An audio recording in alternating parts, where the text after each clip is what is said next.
Hey, what's up guys? Houston McMillan here. Look, if you're still struggling on getting funding for your business because you don't know what's the best NAICS code, okay? So I made a previous video, I put a link below that because we actually give you a full business system, step-by-step video system from the NAICS code all the way to funding a loan. We actually give you that system. So if you want that system, you can click Houston below or click the link in the description and we'll send it over to you. All right. Now, here's the thing about it, but people don't understand, and it's so important.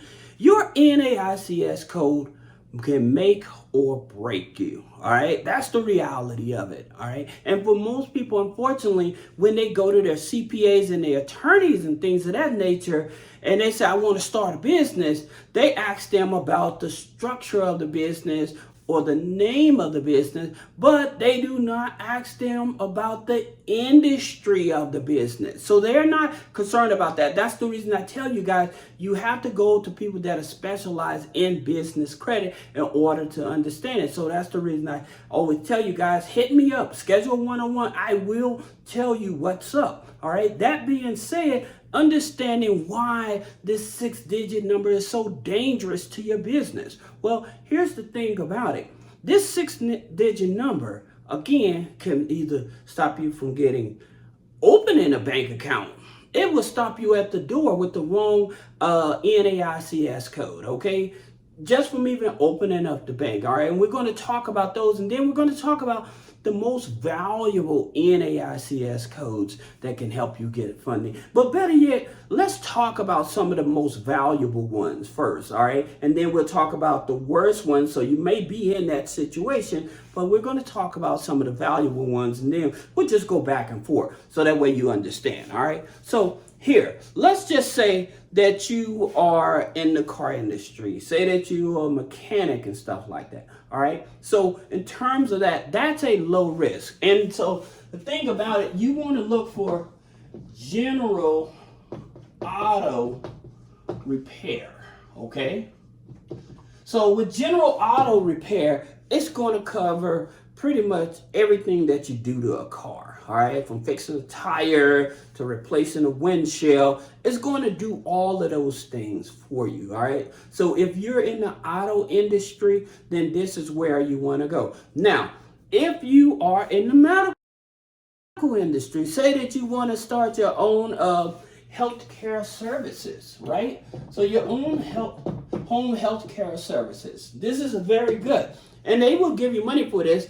This is a very good lendable NAICS code. So you ladies that are like CNAs and stuff like that, and you want to start your own little side business, have your own private clients and stuff like that, this is a very good NAICS code. Anywhere in the medical field, you're very favorable in terms of helping you get qualified for funding. Now, I'm going to say this so you understand. Because you have a great NAICS code, that's not the only thing you're going to need to get maximum amount of funding, all right? So that's the reason we created that video series, because we break down step by step, 11 steps of what you actually need to do in order to get the maximum amount of funding. And what I mean by maximum amount of funding, I'm talking about 50, 100, 200, $500,000 in funding. All right. So going at it step by step is that system that you want to check out. So click the link in the description for that.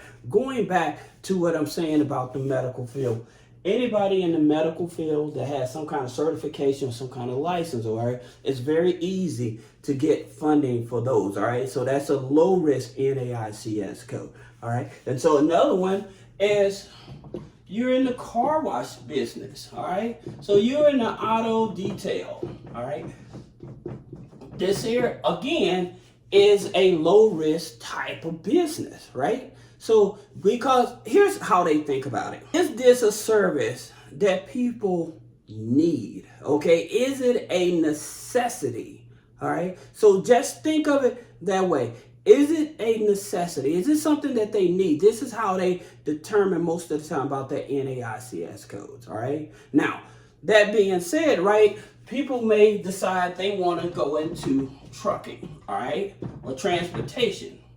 Now, here's the problem with that.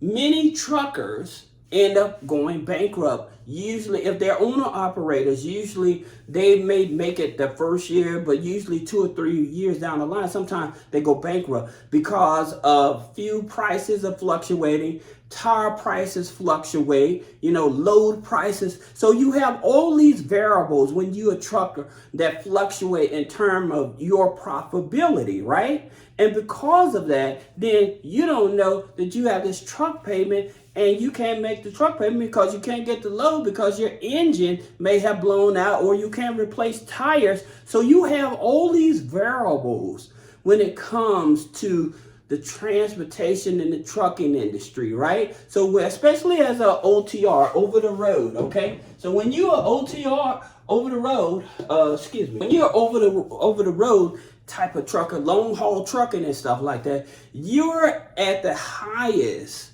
of risk in terms of, because a lot of trucking companies going belly up and stuff, because not only the loads and stuff, you have competition because you may have trains, then you have the smaller vehicles that can take shorter loads and stuff that don't charge as much and things of that nature. Then plus health. And the problem is that the trucking industry right now, they are actually running a shortage. They're running a shortage because of all these different regulations that you have to have on your truck and stuff like that. We're going to get back to these other NAICS codes, but for you truckers especially, I understand because I'm reading this stuff, I'm understanding that your challenges and stuff are getting funding and stuff. That's the reason I tell you guys to reach out to me. Let me figure out something that can make it a lower risk to you. And so that being said, I'll throw you a bone right here. So instead of being an OTR, you want to classify yourself as a carrier, okay? As a carrier, all right? So that's something that can help you, right? A lot of people, again, and there's other NAICS codes that I help go through and stuff like that, but there's other variables in terms of the funding, qualifying for funding. So don't think, again, because you have this wonderful NAICS code, oh, I figured it out. No, you haven't. All right, that's just one piece of the puzzle. All right, it's a very big piece, but that's just one piece. All right, so there's other variables that go to this when you're trying to get up to $100,000, $500,000 in funding and stuff. There's much more to that. All right, now talking about some of these bad things, right? Some of these bad NAICS code, low risk, as I should say it, proper term. Is these low risk, you're talking about like, this is one that everybody's getting into, right? Credit repair, all right? Credit repair. Credit repair is a high risk, okay? Whenever you're dealing with people's social security numbers, identity theft, things of that nature, you're talking about high risk. All right. And if you have a company that said, well, I do credit repair or whatever, guess what? They're not going to even open up the checking account. All right.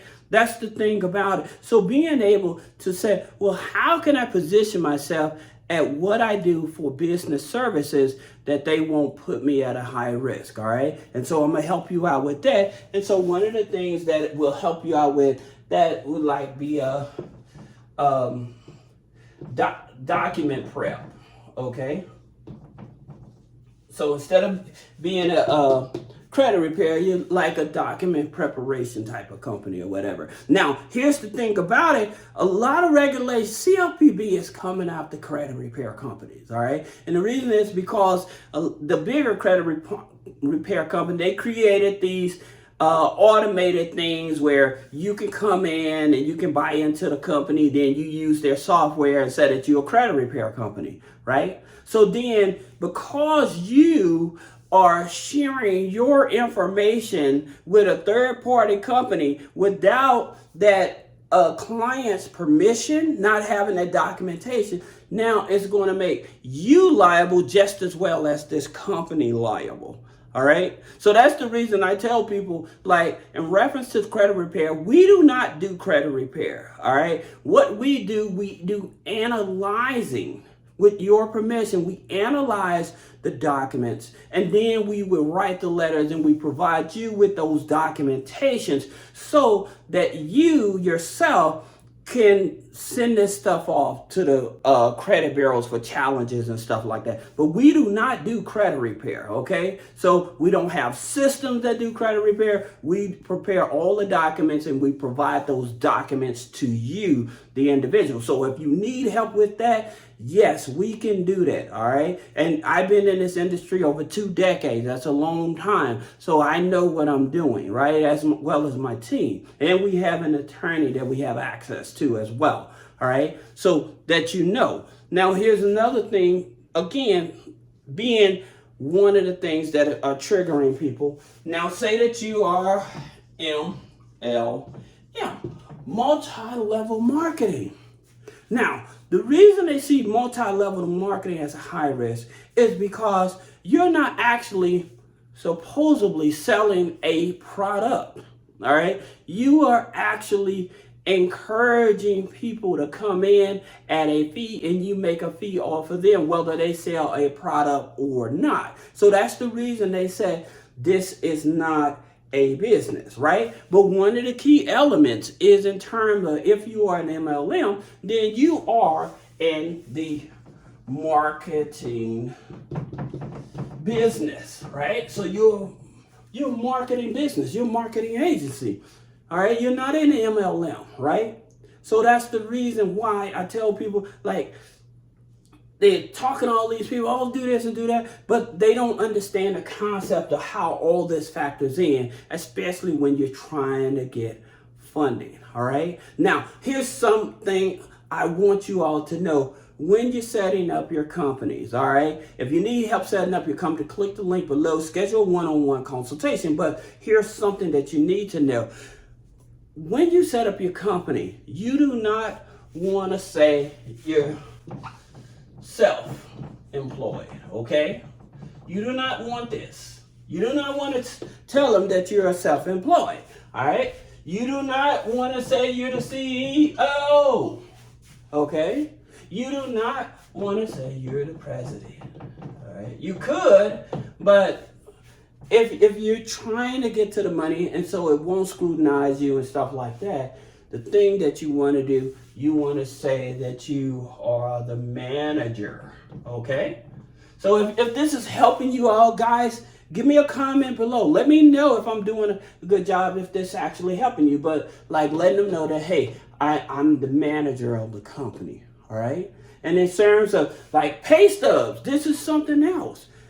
Paying yourself, all right? I don't care if you have a high risk or low risk, but can you provide proof that you're actually making money in the business? Do you have pay stubs, all right? And so for those of you that need help with pay stubs and stuff like that, click the link and we can actually help you set up pay stubs for your company. The reason is because that itself is also a big factor to determine if you're going to get large amounts of money. Now, here's the thing about it, people may or may not be aware of in terms of funding, like larger amounts of funding. Like most financial institutions, they may go up to $50,000, right, on stated income.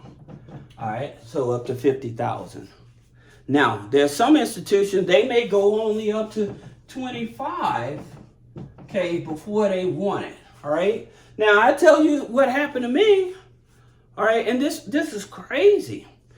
I have an 825 credit score, okay? And I make a lot of money, all right? I have good deposits and everything. So I was joining a new credit union, all right? And I wanted to get access to their line of credit. But what I did, I didn't follow my own rules and I jumped the gun. I went to apply for a line of credit before the 90 days. Instead of waiting. Had I waited the 90 days, then I wouldn't have had to provide pay stubs, nor had to provide tax documents, okay? Like I said, high credit score, good income, but because I was